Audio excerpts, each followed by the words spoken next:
How to allow new members to see older messages in WhatsApp. In this video, I'll show you how to allow new members to see old messages in WhatsApp. So to get started, go ahead and open WhatsApp into your device. And then once you're signed into your WhatsApp account, head over into that specific group.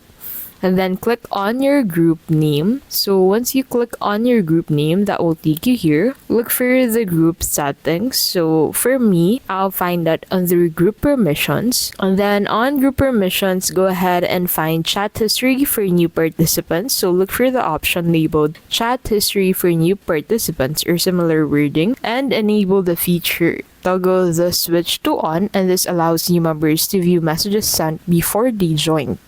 Save changes, exit the settings, and the change is applied instantly.